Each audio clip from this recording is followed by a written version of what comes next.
To outsiders, the Spencer Tiara represented romance and continuity. Inside royal circles, however, the name Spencer carried old pride, independent influence, and a dangerous reminder: Diana had not entered the monarchy empty-handed. She came from a dynasty with its own memory and its own power. For Diana, the Spencer name was not merely a title. It was home. It carried the voices of her sisters, the weight of childhood rooms, and the memory of a life before palace corridors began deciding where she stood, what she wore, and when she should remain silent. The tiara held all of that. It did not belong to the crown, could not be permanently absorbed into a royal vault, and could not be withdrawn by a monarch's command. It belonged to her family, and whenever the Spencers wished, it could return to them. That distinction mattered more than the public understood. Inside the monarchy, jewelry spoke. A tiara could announce approval, rank, marriage, favor, even dependence. A royal loan was never just generosity. It reminded the wearer that the crown had opened the vault, and the crown could close it again. But the Spencer tiara carried a different message. Diana had not received all her importance from her husband. She had entered the royal family with a history of her own. That was where admiration began to turn into concern. Behind closed doors, advisors argued over what repeated appearances in the tiara might create. Some believed it made Diana appear graceful and familiar. Others feared something more dangerous, a separate identity, built not around obedience to the Windsors, but around her own bloodline and growing emotional power. Diana could already feel the shift. Cameras followed her first. Crowds shouted her name. Newspapers described her as the heart of royal occasions, while older figures stood nearby, correct but increasingly overlooked. What pleased the public unsettled the palace. One courtier gave the fear its sharpest form. The tiara, he warned, made Diana look less like a junior woman entering the House of Windsor and more like the head of a rival house. The remark was dismissed publicly, but privately it traveled from office to office. Diana saw a tribute to her family. The palace saw resistance to complete transformation. Soon after, a sealed jewelry memorandum circulated among senior staff. Diana was never shown the full document. She was simply told that future selections must protect the continuity of the crown. The phrase sounded noble. In reality, it disguised control as tradition. Her staff had already begun planning the tiara's next appearance. But before anything could be confirmed, a private summons arrived. The decision would not be made in a vault or during a fitting, but in a closed palace room where Diana was finally told what her beloved family tiara had come to represent. Months later, Diana prepared to wear the Spencer tiara again. The gown had been chosen, the diamonds were ready, and photographers were waiting. Then a message arrived from the palace requesting an immediate private conversation, and the person waiting inside already knew what Diana intended to wear. This time, Diana's choice was deliberate. She did not want the tiara to be remembered as a single sentimental gesture from a nervous young bride. She wanted it to become part of her identity, something familiar and personal in a world where almost everything around her had been selected by someone else. Wearing it again felt like carrying a piece of home into a room filled with rules, strangers, and carefully measured expectations. Her excitement was quiet, but genuine. She spoke of how the tiara reminded her of family, of belonging, and of a life that had not yet been reshaped by protocol. But almost immediately, the resistance began. A dresser gently suggested another piece. An aide mentioned that a royal tiara had already been prepared. Then a secretary asked whether Diana had received permission to wear the Spencer jewel. The question struck her harder than anyone expected. Permission? For something that belonged to her own family? Diana pushed back. She wanted to know why the palace believed it could control a jewel it did not own. The room fell uneasy because her question exposed the truth no one wished to say aloud. Royal power did not stop at the doors of the vault. It reached into private possessions, personal loyalties, and even the memories a princess was allowed to carry. Minutes later, the summons came. Inside the private room, a senior advisor waited with a member of the royal family. Their voices remained calm. Their manners remained polished. But the tiara box placed between them made the purpose of the meeting unmistakable. Diana was told that repeated appearances in the Spencer tiara risked creating an alternative symbol around her. The phrase stunned her. A family heirloom had suddenly become a political threat. The advisor explained that the public was beginning to associate Diana more strongly with the Spencer diamonds than with the royal jewels offered to her.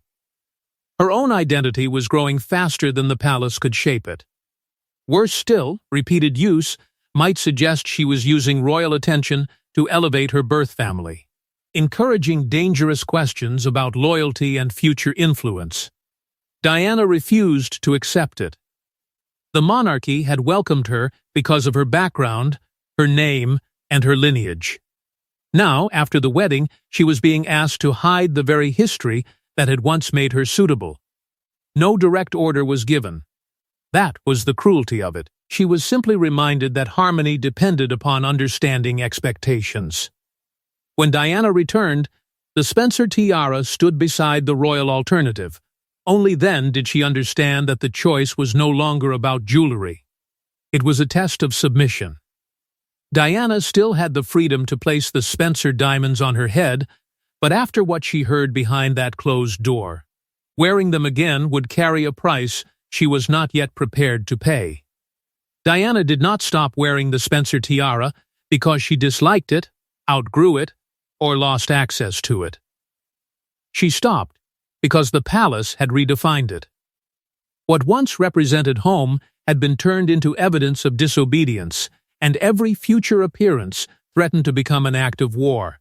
That closed-door meeting changed everything. Before it, the tiara had made Diana feel protected. It connected her to her sisters, her childhood, and the family name she carried long before the palace began shaping her public life. Afterward, the same diamonds seemed to hold suspicion. Every curve of the jewel now carried the memory of warning voices, measured expressions, and the accusation that loyalty to her own blood could be interpreted as resistance to the crown. The palace never issued a formal ban. There was no written command, no public order, and no dramatic removal from her possession. Instead, officials used something far more effective: implication. They spoke of harmony, responsibility, continuity, and the danger of sending the wrong message. The language sounded gentle, but the meaning was brutal. If Diana wore it again and tension followed, the blame would be hers. That method protected the institution perfectly. If questions were raised, palace insiders could say Diana had chosen other jewels freely. They could point to her public appearances and insist there had been no restriction. Yet privately, everyone understood that her decision had been shaped by fear. Fear of confrontation, isolation, and the quiet consequences that followed disobedience. Beside the Spencer tiara sat the royal alternative. It was historic, magnificent, and far more valuable. But it came from the crown. Diana could wear it only because permission had been granted, and permission could always be withdrawn. The exchange was clear. She could keep the splendor, but only if she replaced personal inheritance with borrowed authority. The emotional cost was deeper than anyone around her seemed willing to admit. The Spencer tiara had once reminded Diana that she belonged somewhere beyond palace walls. Now even looking at it made her feel watched. Her private loyalties had become part of a political calculation. Beneath the warning was another threat. Resistance could affect the support around her, the access she received, the engagements assigned to her, and the way every future action was judged. Diana was still young, surrounded by people who understood the system better than she did, and unsure how far the palace might go to enforce a rule it refused to write down. So she chose not to wear it. Not because she agreed, not because she had stopped loving it. She chose silence, because the price of defiance felt too high. But the surrender solved nothing. It simply taught the palace that pressure worked. The cruelest part was that the tiara remained within reach. No vault swallowed it. No guard removed it. Diana closed the box herself, protecting the monarchy from a public battle while losing a visible piece of who she had been. The diamonds disappeared from Diana's public life, but the struggle they exposed did not disappear with them. It moved deeper into her marriage, her wardrobe, and the carefully controlled image the palace was building around her. After the Spencer tiara vanished, Diana appeared in jewels more magnificent than anything she had worn before. The palace presented this as generosity. Yet every diamond came with an invisible condition, and Diana slowly understood that borrowed splendor could become a beautiful form of captivity. One royal piece followed another. Each was chosen carefully, not only to make Diana look regal, but to place her more firmly inside the image the monarchy wanted to create.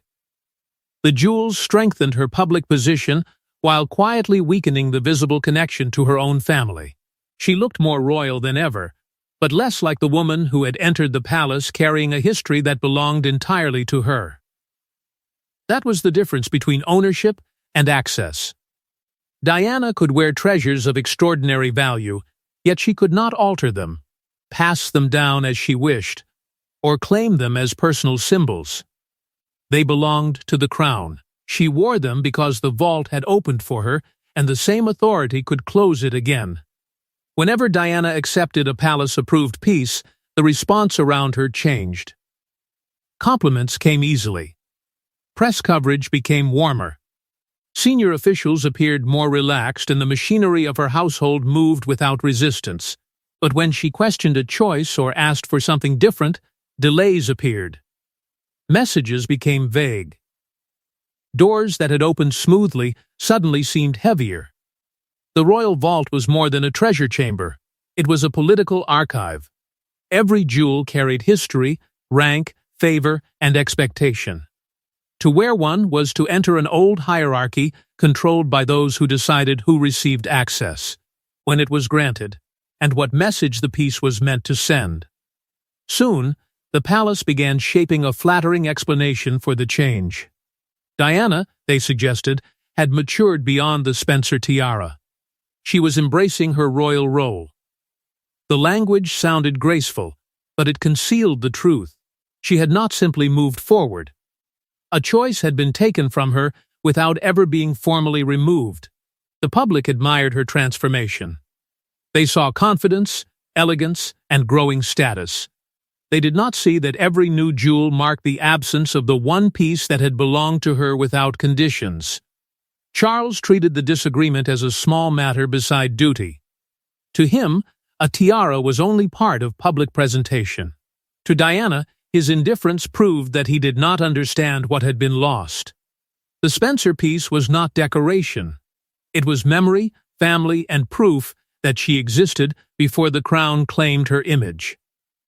Privately, she asked whether it might be worn at a less formal occasion. The request was dismissed gently, confirming the real objection had never been protocol. It was symbolism, and in absence, the tiara became even more powerful.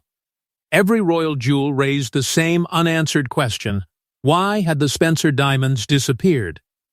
The crown believed it had replaced a troublesome symbol, but one person inside Diana's circle remembered exactly why the tiara disappeared and kept a record that was never meant to leave the room. Years after Diana stopped wearing the tiara, a handwritten note surfaced among private papers. It contained no dramatic confession and named no public enemy. But one sentence exposed the palace's strategy. Diana had not changed her mind about the tiara. She had been made afraid of what wearing it would provoke. The note had been written by someone trusted inside Diana's household, a person close enough to witness the silence that followed the closed-door meeting. At the time, the incident may have seemed like a private disagreement over jewelry. But to the person recording it, something larger had happened. A pattern had revealed itself. Diana had been shown that palace rules did not need to be written to control her. The account was brief, almost careful. It said Diana returned visibly shaken. She described the Spencer tiara as too complicated and asked that it never be prepared again unless she personally requested it. Those two words mattered. Inside royal life, too complicated did not mean uncomfortable, unfashionable, or difficult to arrange. It meant a choice remained technically possible, while the consequences of making it had become unbearable. No one had forbidden the tiara. Instead, Diana had been made to understand that wearing it could be treated as a deliberate challenge to the queen. That was never her intention. She wanted to honor her family, not provoke the sovereign. Yet once the palace attached political meaning to the diamonds, Diana could no longer wear them innocently. Every future appearance would be examined for rebellion. Staff were quietly instructed not to discuss the disappearance with journalists. Questions were answered with vague remarks about comfort, styling, and changing preferences. The official explanation remained soft because the truth was far more damaging. Diana's choice had been shaped in private. Within her circle, opinions divided. Some urged her to reclaim the tiara immediately before the palace's interpretation became permanent. Others warned that defiance would leave her even more isolated, especially as strain within her marriage was already growing. Diana resented the choice placed before her. To honor the Spencers risked conflict with the Windsors. To protect her royal position meant hiding part of herself. Then, the note revealed something even more painful. Diana reportedly asked whether her sons would one day be allowed to understand the Spencer side of their inheritance. The question suggested that she feared the palace was not merely suppressing a jewel, it was slowly erasing a family connection. That single record threatened everything the official story depended upon. It showed that Diana had not naturally moved beyond the tiara. She had retreated from it under pressure. But sometime later, the note disappeared from the main collection of household papers. No explanation was given. No formal record marked its removal. Someone, it seemed, had understood exactly how dangerous it could become. Who ordered it taken, and where the original account went, remained unanswered. Yet hiding the note could not erase the question it raised. Why was the palace so threatened by one tiara unless it feared the woman beneath it was becoming more powerful than the role designed for her? The palace succeeded in removing the Spencer tiara from Diana's head, but it failed to remove what the jewel represented. The more her choices were restricted, the more Diana learned to communicate without permission, and soon the monarchy faced something far more dangerous than an inherited crown of diamonds. Diana began finding other ways to show who she was. She used clothing to express confidence, body language to reveal distance, and charitable work to build a connection no courtier could control. Most powerful of all was her emotional honesty. She did not always hide discomfort behind a perfect royal smile, and the public responded to that truth. The tiara conflict had taught her an early lesson about palace power. Rules were rarely spoken clearly. No one needed to say no when they could create fear, delay support, or suggest that one personal choice might damage the entire institution. Control lived in expectation. It depended on Diana blaming herself before anyone else had to. But the same vulnerability that once made her easier to pressure slowly became her greatest strength. People did not love her because she appeared perfectly obedient. They loved her because they could see feeling beneath the title. Every moment of warmth, loneliness, courage, or pain made her seem more human, and therefore more powerful. The palace wanted a quiet royal wife who supported the future king without creating a separate center of attention. Diana became something else. She spoke through gestures, choices, and public compassion. The institution could plan her schedule, but it could not completely script what people felt when she entered a room. That made the vanished tiara more symbolic than ever. Suppressing it had not erased its meaning. It now represented the independent Diana the public sensed beneath formal appearances, the daughter, sister, mother, and woman whose worth had existed before royal approval. The change affected her marriage as well. Charles increasingly saw Diana's popularity as a force moving beyond his position. Diana, meanwhile, believed every effort to contain her had made genuine partnership harder. She had entered the marriage expecting protection. Instead, she felt managed. Behind palace doors, a new fear began to grow. What if Diana wore the Spencer tiara again during a moment of public conflict? One appearance could transform a family heirloom into a worldwide declaration that her loyalty, identity, and power no longer depended on the crown. The Spencer family was quietly encouraged not to offer the piece for major occasions. Nothing was formally forbidden, but the message was understood. Bringing it back would create an unmistakable confrontation. Diana did not ask for it again. Yet her silence was no longer surrender. She refused to let the palace see how deeply the loss still wounded her. And as the marriage began to break in public, the possibility of the tiara's return became more frightening than its absence. As Diana moved closer to breaking free from the marriage, one question began circulating behind palace doors. Would she reclaim the tiara and use it to announce that the crown no longer defined her? Diana eventually reached the moment the palace had feared. She no longer needed permission to be loved, noticed, or believed. She could have reclaimed the Spencer tiara and turned it into a glittering symbol of freedom. Instead, she made a final choice more devastating than open rebellion. By then, the pressure that had once frightened her no longer held the same power. Diana had learned how the institution worked. She understood its silences, its warnings, and the hidden cost attached to every act of independence. More importantly, she had discovered that her connection with the public did not depend on palace approval. She could have worn the Spencer tiara again, and no private meeting could have stopped the meaning that would follow. Some advisors believed she should do exactly that. Friends imagined the headlines, the shock, and the emotional force of seeing those diamonds return. It would announce that Diana had reclaimed the identity the palace had tried to soften and control. One appearance could declare that she belonged to herself again. Diana understood the power of that moment better than anyone. The world would not see a simple family jewel. It would see allegiance to the Spencers over the Windsors, a rejection of royal authority, and a glittering answer to years of humiliation. The tiara would become a weapon before she had even spoken. And that was precisely why she refused. Diana did not want something she loved to be remembered only through marital warfare, bitterness, or revenge. The tiara belonged to childhood, family, and the feeling of being known before she became a public symbol. The palace had already filled it with fear. She would not finish that transformation by using it to wound them. Leaving it unworn became its own act of control. She denied the monarchy the confrontation it feared, but she also denied it the power to define the jewel forever. Its silence preserved what remained untouched. That absence became more haunting than any return could have been.